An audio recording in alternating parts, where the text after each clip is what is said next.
당시 이 모세가 가지고 있었던 전술이라고는 고작 이 손에 지팡이를 들고 산 꼭대기에 올라서 손을 높이 드는 것, 그거 하나뿐이었어요. 그게 전부였어요. 그런데 여호수아를 앞세운 이스라엘 백성은 그 말도 안 되는 그 전술을 그대로 따라 아말렉과 싸움에 임했죠. 그리고 어떻게 됐나요? 세상이 이치로 봤었을 때는 그 전쟁에서 지는 게 너무나도 당연했는데, 그런데 그들은 이기게 됐어요. 믿지 못할 그 상황에서의 승리, 하나님께서 주신 것임을 이스라엘 백성들이 체험하게 됩니다. 그곳에서 그들은 하나님을 향한 믿음을 회복하게 되는 거예요. 그 믿음의 회복을 통해 모세는 그 자리에 제단을 쌓고 뭘 했나요? 하나님을 예배했어요.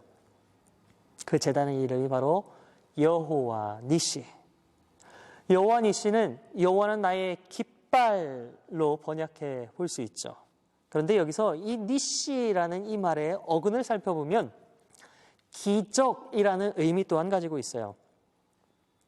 그렇기 때문에 이 여호와 니시는 기적을 이루시는 하나님께서 자신들의 여정 앞에 깃발이 돼서 가장 앞에서 하시기에 우리는 그 하나님을 따라가겠습니다 라는 이스라엘 백성의 믿음의 고백이었고, 잊어버렸던 그리고 잃어버렸던 선조들, 신앙의 선조들의 그 믿음을 회복하는 그 증거가 되었던 것이죠. 자, 이제 출애굽기 19장으로 한번 가볼까요? 출애굽 이후 3개월이 되던 날 시내산에 이르러 하나님이 이스라엘 백성들을 만나 주십니다. 하나님은 모세에게 이스라엘 백성들이 하나님을 만날 수 있도록 먼저 준비를 시키셨어요.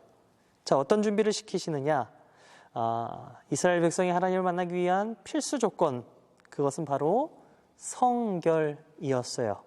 성결. 이스라엘 백성이 성결하게 됐을 때, 그때 비로소 하나님은 그들을 만나 주셨어요. 성경을 보니까요, 하나님은 그들에게 우레와 번개와 빽빽한 구름 그리고 나팔 소리와 산이의 연기와 불로 나타나셨다라고 기록되어 있습니다. 이것이 하나님과 이스라엘 백성의 직접적인 만남이었죠. 비록 이스라엘 백성은 하나님의 말씀을 모세를 통해 들어야만 했지만, 하나님을 만난 경험이 없던 이 이스라엘 백성에게 하나님을 직접 만나 경험할 수 있었던 것은 바로 참다운 예배를 드릴 수 있는 필수 조건이 되었어요. 참다운 예배를 회복하기 위한 첫걸음으로 무엇이 필요한가요? 우리는 이 말씀들 속에서 알 수 있습니다. 그것은 바로 성결, 그리고 하나님을 직접 만나 경험하는 것이죠.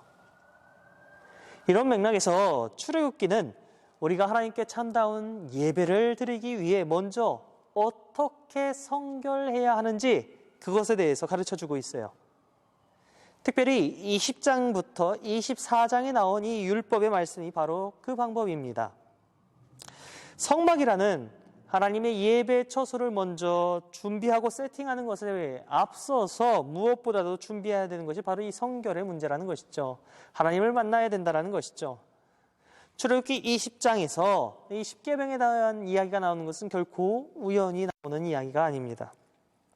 이 십계명은 이스라엘 백성이 하나님을 예배하기에 합당한 사람으로 서는 방법을 설명하고 있는 거예요. 그런데 이 십계명에는 크게 두 가지의 주제가 흐르고 있죠. 자, 하나님과 이스라엘 백성, 이 둘의 관계를 먼저 바로 세우는 것에 대해서 이야기하고 있고요. 또 십계명을 보면 공동체 안에서 사람과 사람의 관계를 어떻게 바로 세워야 되는지에 대해서 이야기하고 있음을 우리가 살펴볼 수 있습니다. 십계명의 시작은 내가 너희들의 하나님이라 라는 이 말로 시작해요. 그리고 내 이웃의 모든 것이라는 그 표현으로 십계명이 끝이 납니다. 십계명은 일방적으로 하나님만을 위한 율법이 아니라 하나님이 창조하신 이 세계 질서 모두를 아우르는 그런 율법이죠. 우리 이 율법을 통해 알게 되는 사실이 있습니다. 우리가 성결하기 위해서는 하나님을 향한 믿음을 통해 하나님과의 관계를 바로 세우는 것뿐만 아니라 예배의 참된 회복을 위해서는 이 외적인 이 예배만 잘 드리는 것이 아니라 예배를 드리기 전까지 이스라엘 백성들이 지켜야 했던 원칙들, 바로 하나님과의 그 만남을 통해서 거룩하게 변화된 그들의 삶의 태도도 분명 필요했음을 이야기하는 거예요. 하나님은 예배를 회복하기 위해 이스라엘 백성에게 먼저 내적인 요소로서 하나님과의 관계를 바로 세우는 것, 그리고 이웃과의 관계를 또한 점검해 볼 수 있도록 그들에게 말씀해 주셨어요. 바로 그것을 통해 성결케 하시는 것이죠. 그리고 뒤이어 출애굽기 25장부터 40장 말씀을 통해 이스라엘 백성으로 하여금 이제 하나님께 예배할 수 있는 그 외적인 요소들을 바로 성막을 만들게 하시고 제의를 확립하게 하시는 이야기가 이곳에 나옵니다. 먼저 25장부터 31장까지 보면요, 모세가 시내산에 올라가요 40일 동안 하나님을 만납니다. 그곳에서 율법과 성막을 짓는 방법, 기물과 제사장에 대한 지시사항에 대해서 이야기를 전해 듣게 돼요. 자, 그런데 32장에서 35장 3절까지 이곳을 보면 하나님과 이 모세가 함께 만나고 있는 이 순간들, 이 시간들을 기다리지 있지 못한 이스라엘 백성이 금송아지를 만들고 그것을 예배하는 그런 이야기가 나와요. 하나님께서 모세를 통해 어떻게 성막을 지을지, 그리고 그 성막을 짓기 위해 예물은 어떻게 모으고 그 기물은 어떤 것을 그 안에 넣으며 그걸 어떻게 만들지, 그것을 어떻게 사용할지, 그리고 그것을 누가 어떻게 해야 되는지 아주 구체적으로 아주 자세히 알려주신 뒤에 그것의 증거로서 돌판을 만들어 주셨는데, 그런 일이 산 위에서 지금 일어나고 있는데 산 아래에서는 하나님을 직접 만나는 경험을 했었던 이스라엘 백성, 그들이 하나님과는 다른 방법으로 하나님을 예배하고 있었어요. 그들이 금송아지를 만듭니다. 그리고 그 금송아지를 바라보면서 자신들을 애굽에서 해방시킨 하나님이라고, 지금까지 자신들을 인도하신 하나님의 모습이라고 그들이 이야기를 해요. 하나님을 직접 만났던 놀라운 신앙의 체험, 그리고 하나님을 예배하고 싶어하는 그들의 신앙적 열정, 분명 그 안에 있었지만 그들은 정작 어떻게 하나님을 예배해야 하는지, 그리고 하나님의 사람이라면 어떻게 살아야 하는지에 대해서는 전혀 모르고 있었던 것이죠. 게다가 40일이 지날 정도로 이 시내산에서 내려오지 않는 이 모세에게 조급증을 느끼기 시작했으며, 그 조급증으로 인해 사람들의 마음을 편안해 주기 위해서 금송아지를 만들었다라는 그 성경 말씀을 볼 때 이 예배의 목적이 분명 잘못되었다는 것을 우리는 말씀에서 살펴볼 수 있어요. 예배를 드리기 위해 스스로를 성결케 하고 하나님을 직접 만난 경험이 필요합니다. 그리고 예배에 대한 자발적인 헌신도 우리에겐 분명 필요해요. 하지만 그 열정이 잘못되면 불신앙적인 모습으로 표출될 수 있어요. 예배는 하나님을 위한 것이지 결코 사람을 위한 것이 아닙니다.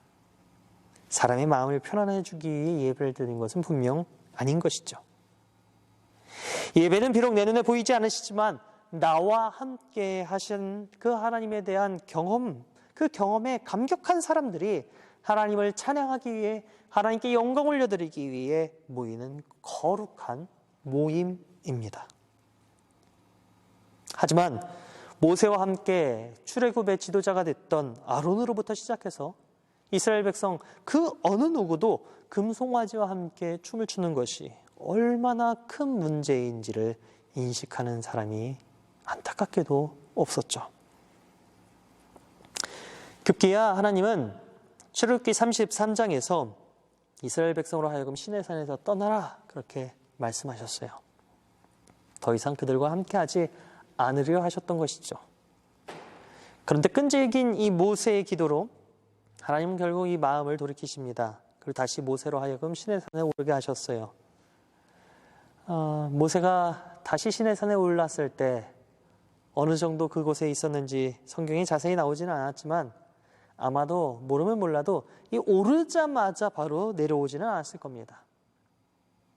하지만 하나님께 호되게 혼난 이스라엘 백성은 전처럼 조급한 마음 가지지 않았고요. 모세가 내려올 때까지 기다렸어요. 하나님이 모세를 통해 어떤 말씀을 하실지, 하나님의 말씀이 무엇인지 이것을 듣고자 하는 그 모습으로 변하게 된 것이죠. 하나님께 드리는 온전한 예배, 그 온전한 예배를 위해 하나님과 나와의 관계, 그리고 나와 다른 사람들의 관계를 점검해 봐야 했다면 이제는 예배가 내가 원하는 방식, 내가 원하는 말을 하기 위해 드리는 것이 아니라 바로 하나님의 방식대로 하나님의 말씀을 듣기 위해 드리는 것임을 우리는 이 말씀을 통해서 깨닫게 됩니다.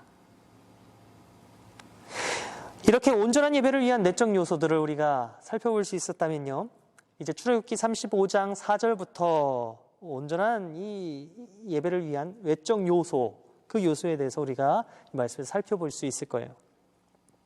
하나님을 예배하기 위해 먼저 외적인 요소로 이스라엘 백성의 자발적인 그리고 진심 어린 헌신이 필요했습니다.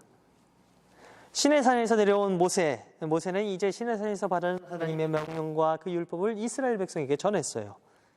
이스라엘 백성은 이 모세의 말이 떨어지자마자 성경에 이렇게 나와 있어요. 여러 가지 것들을 준비했다고 나오는데 금, 은, 놋, 청색실, 자색실, 홍색실, 가는 배실, 염소털, 수량의 가죽, 해달의 가죽, 조각목, 향료, 향품, 호마노, 이런 여러 가지 것들, 여러 보석들을 가지고 모세에게 나왔어요. 하나님은 마음에 원하는 자들이 이런 예물을 바치게 하셨고요. 그리고 마음이 지혜로운 자들을 통해서 성막을 만들도록 하셨어요. 대표적으로 부살렐과 오홀리압 같은 사람들은요, 자신들이 가지고 있는 재능을 가지고 하나님을 섬깁니다. 백성의 지위, 고하, 경제적인 넉넉함 정도와는 관계없이 하나님께 예배하고자 하는 그 열정이 있는 사람이라면 모두 이 모세 앞으로 나왔어요. 사람이 가지고 있으면 그저 생활용품이나 장신구로 지나지 않을 그 물품들, 어쩌면 사람을 위해서만 쓸 수 있었던 그런 재능들, 그런 것들이었지만 이것이 사람을 위한 것이 아니라 하나님께 드려졌을 때 하잘것없는 것에서부터 시작해서 값진 것, 그 어떤 모든 것도 거룩한 것으로 쓰임받고요, 그리고 진정한 제값으로 사용되게 되었던 거예요. 우리에게도 이런 거룩한 헌신이 필요하지 않을까요? 우리 예배 가운데에도 이런 거룩한 헌신이 필요합니다. 이제 출애굽기의 마지막 부분을 살펴볼게요. 출애굽기의 마지막은 하나님을 예배하는 성막을 만들고 봉헌하는 이야기로 마무리돼요. 성막에 들어가면 제일 처음 보이는 것이 제단입니다. 이 제단은 하나님께 드린 이 제물을 태우는 것이죠. 제단을 지나서 성소 그 앞부분까지 가면 물두멍이 나와요. 물두멍은 제사장이 손과 발을 씻는 곳이에요.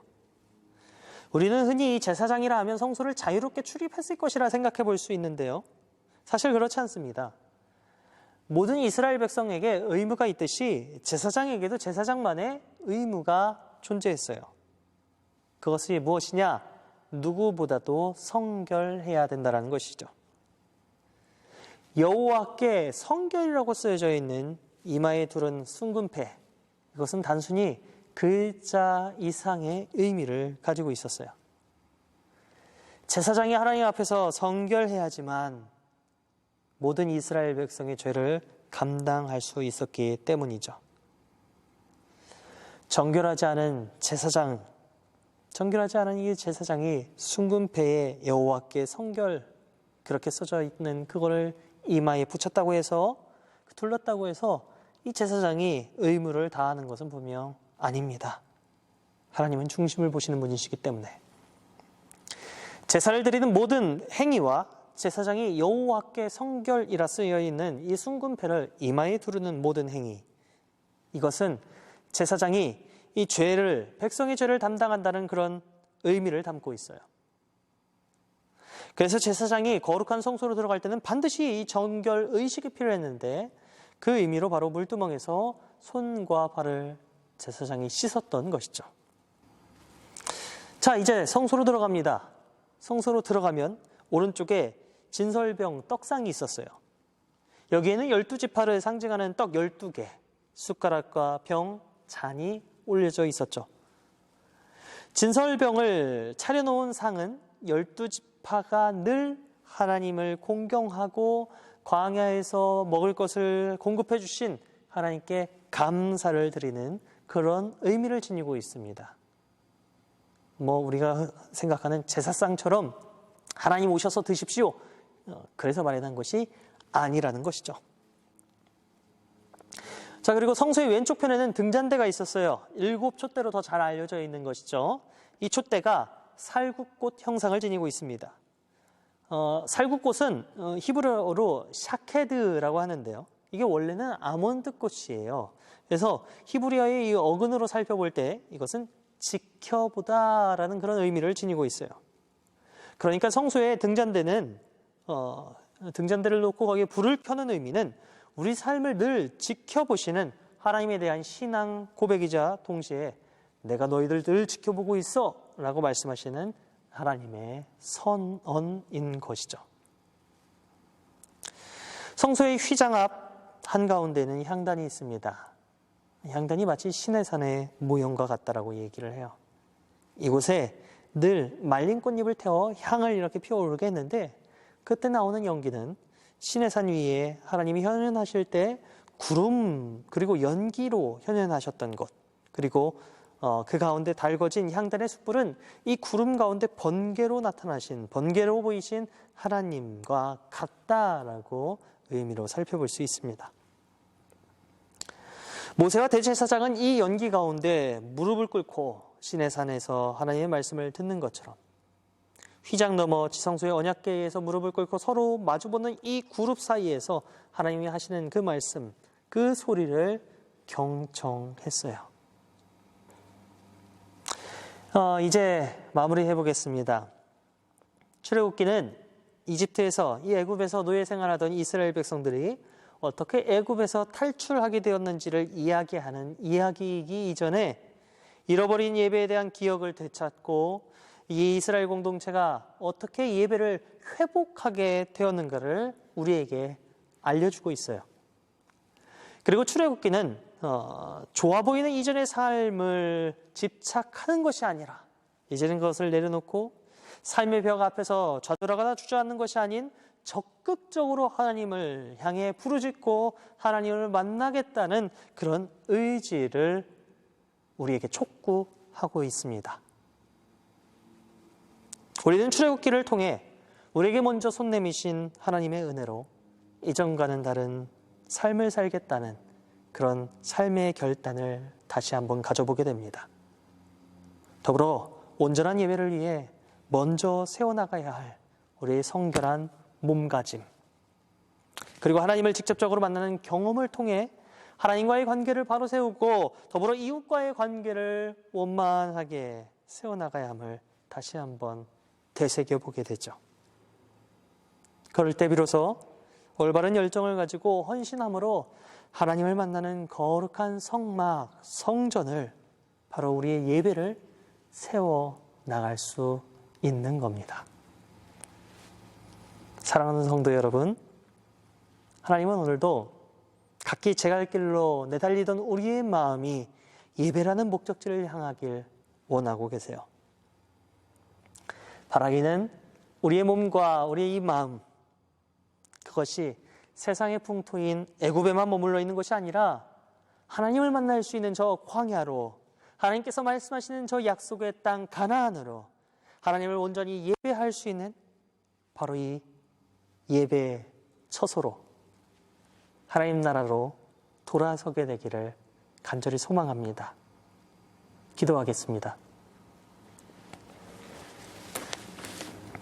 하나님,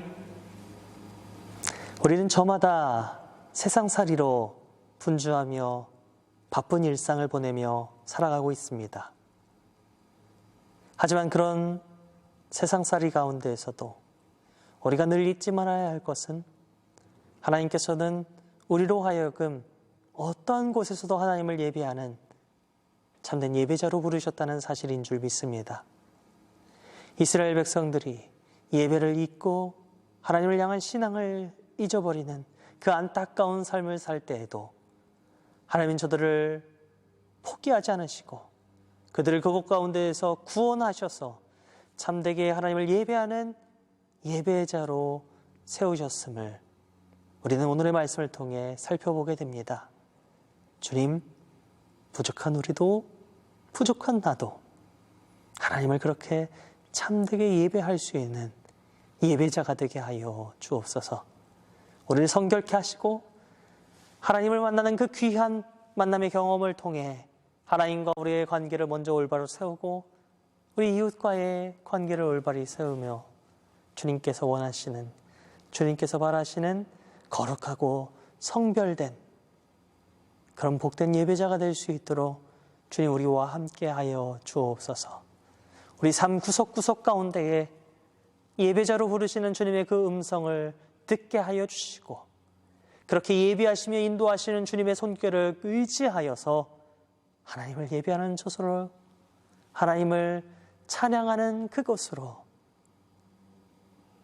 귀한 발걸음, 우리의 신앙의 발걸음을 옮겨 나아가는 주님의 자녀들, 우리 모두가 될 수 있도록 주님 우리를 다스려 주옵소서. 이제 그렇게 주님 앞에서 거룩한 예배자로 서길 결단하는 저희 가운데에 하나님 하늘의 신령한 은혜를 더욱 덧입혀 주옵소서. 감사드리며 예수님의 이름으로 기도드립니다. 아멘.